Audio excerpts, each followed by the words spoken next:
them before, or, things of that nature. So I started saying that, for whatever reason, and I would eventually find out that it was just kind of how the market was going, but for whatever reason, it didn't seem like there were that many spots. Mm-hmm. So I didn't think radio and, specifically speaking into a microphone about sports was necessarily the right fit anymore. But I also still loved sport. It still was something that, got to me emotionally, not just as a fan, but just, you can watch two teams that you don't have any invested interest in and still get wrapped up in their game if it's compelling enough. So I wanted to still be around that. And I liked, as I was saying, I liked a lot of aspects of the marketing portion of the radio world. So at first I really was thinking about marketing as what I was going to do next, but it didn't seem like I had enough to just get into a marketing grad school. Mm-hmm. And now, I knew that I had to go back to school. So I thought, okay, well, what's a way to kind of mix what I have plus what I want to do?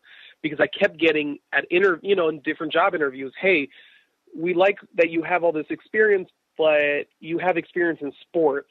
So I don't know if this is a fit. That's what I would get a lot of. So I thought, okay, let me get a marketing and sports thing together. And I found the sport management program at the University of San Francisco. And I wanted to get in and build my resume around marketing and then go into marketing and preferably into sports marketing from there. So I got in, went to school, did well, ended up, I was never the most studious person. It's not that I think I'm not smart, but there is a certain thing where you don't always want to just be in class. So I didn't know how I would necessarily do in grad school. I had heard so many scary stories about, when you get into grad school, you can't get anything lower than a B, or, you're going to look at you funny. And, a lot of it is not true, or at least it wasn't in my case, but I was worried that I wasn't going to be up to snuff. But I get in, and I started working basically from the start. I was working in a sport marketing job, I don't know, like 6 or 5 weeks into school, plus I was going to school, and I did very well. I ended up, I think, with a 3.7 GPA over 2 years. And I consistently was the guy that everybody would come to. And, hey, what do you think about this? Or, hey, can I get your help on this? There were a lot of classmates I had who would need help. I was the guy they would come to. And I would never understand why, because it wasn't so much that I was grasping the concepts more than they were. It was just, I guess I could put it into lingo that they understood, or I could explain it in a way that made sense to them. So so at the end of 2016, I graduated, and at that point I had done, I think, 4 or 5 different jobs in marketing. They progressively better. The first one was an internship. The last one was a sport marketing job that specifically worked on sponsorship deals for the University of San Francisco. I did really well, and I got out, and I was, again, sure of myself, and I was like, oh, I'm going to get something really big now. And I would do this thing where I didn't have a job right out of college or grad school, that, I didn't have anything that was for sure, this is a lock to get in. But I had a lot of people telling me, okay, apply to these jobs. And so I applied to 14, 15 jobs, and they were different jobs of varying experience. But in a lot of them, there would be a portion where they would ask you to send any extra pieces of materials, for them to look at. So what I did is in a lot of these cases, I would build an actual marketing plan for these universities or organizations that I would like theoretically to follow should I ever get the position to be a marketing director for these, organizations. And I thought, okay, I'm for sure going to get something. And nothing came. And it became, month after month after month of just sending out things, hoping to get something and not hearing back, or hearing back and being the runner up to the job, or hearing back from, colleague or a person who I went to school with, and they would say, "Oh yeah, you'd be a perfect fit. Go and interview," and then just nothing would happen. Well, so I guess it sounds like a lot of challenges. No, it sounds like a lot of challenges. Yeah. To find that dream job or that ideal scenario that fit you and your education. Yeah, it was just really frustrating. But, and then at a certain point, now we're in, at the end of 2017, and I'm having to take temporary jobs and that are underpaying me and that are really menial tasks and, jobs that, I thought I was better than, frankly. And it was like, but I needed to do something. I couldn't just sit at home. So end of 2017 comes around. I'm working as a data entry clerk on a temporary job for a health tech company, just putting in data into the computer. And that's when my mom had a stroke. It was out of nowhere. Mm-hmm. I went to work. The night before she had felt a little off, but I thought it was nothing more than maybe a cold or really bad cold or a flu or something like that was obviously serious, but not that serious. So I went to work thinking nothing of it. My dad stayed home, took care of her, and I get a call. So you were saying your mom had a stroke, and that changed some things for you. Right.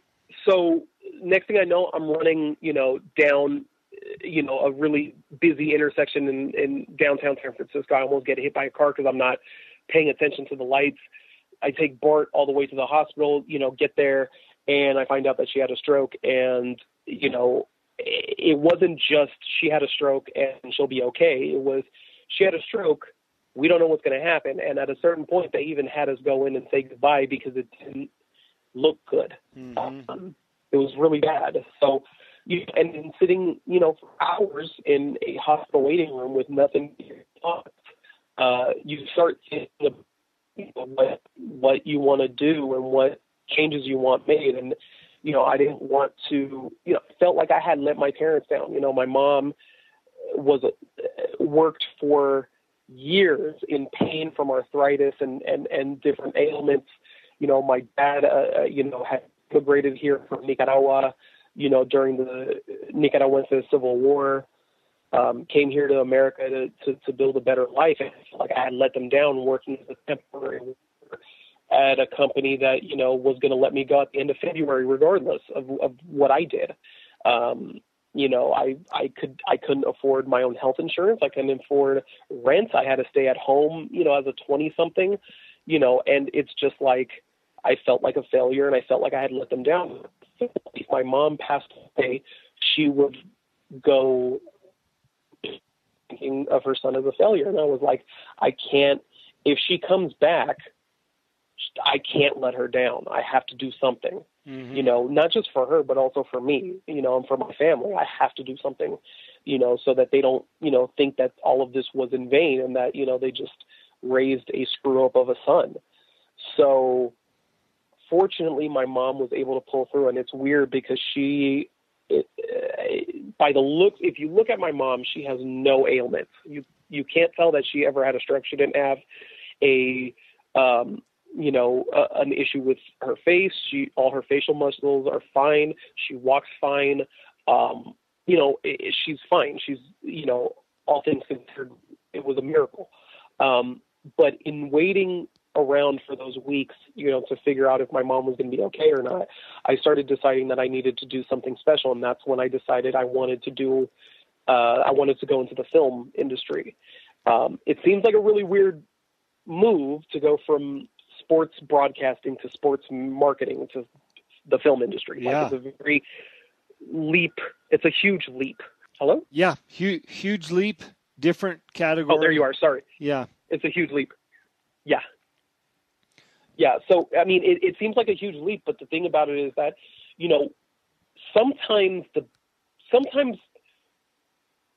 my parents always told me, like, you should do something that you really are interested in and something that you want to do. And like, that's a great piece of advice. But sometimes I think it's also really good at, for you to think about what has been around your life the entire time. What have you been around growing up, as a baby all the way until you go off to college? And I think that should dictate in part what you want to do as well. I mean, it's one thing to have a passion for something, but like I could have a passion for dance, but that doesn't mean that I'm going to be a great dancer. Mm-hmm. You know what I mean? And obviously sometimes you can be great at whatever it is that you love, but that doesn't necessarily mean that it's going to work out. Obviously I loved broadcast. It didn't pan out. But thinking about it, film has been a consistent presence in my life. My parents were moviegoers even before I was around. I mean, they took my brother when he was a couple of months old to go see Flashdance, because they wanted to go see it and they brought him along. They started doing the same thing with me when I was a kid. We would go and see the Disney movies at the theater. Unfortunately for them and for everyone else in the theaters, me and my brother weren't the kind of crying kids that you typically see in, everyday life. We were really quiet, but we would go to the movies on a, maybe 2 or 3 times a weekend when I was a kid. Mm-hmm. And so, and then my brother went into film. That was what he wanted to do. He started writing. It was a thing where, when my brother would come home from UCLA, we didn't have very much to talk about because I liked sports and he liked, all the crazy things he liked. But we would both want to go to the movies. And so we'd go to the movies or, we'd rent a movie or whatever. When I went down to Westwood to go visit him when I was 13, most of the time was spent going around LA, going to different movie theaters, watching movies. That's not to say that that's all we did, but that is a good chunk of what we did. So, and it was something that, always brought my family together. My grandmother was a moviegoer. My parents are moviegoers. My brother's a moviegoer. I'm a moviegoer. So I always thought, okay, that it was just something I liked to do, something I liked to enjoy in my spare time. But it's like, well, I've already tried these other things. What's wrong with trying, why not go for something completely different, something I've always been around? Yeah.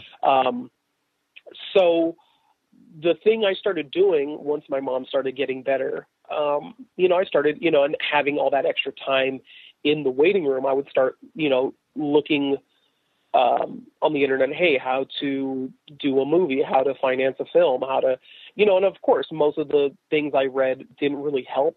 A lot of them were, telling me I had to go back to film school and I had to go do this.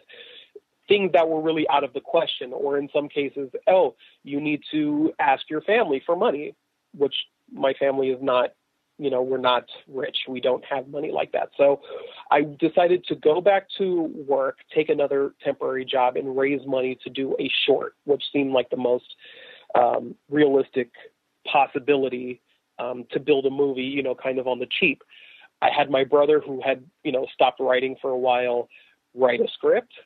We looked for actors kind of in the area, and we put together a cast of 6 or 7 and a crew of about 6.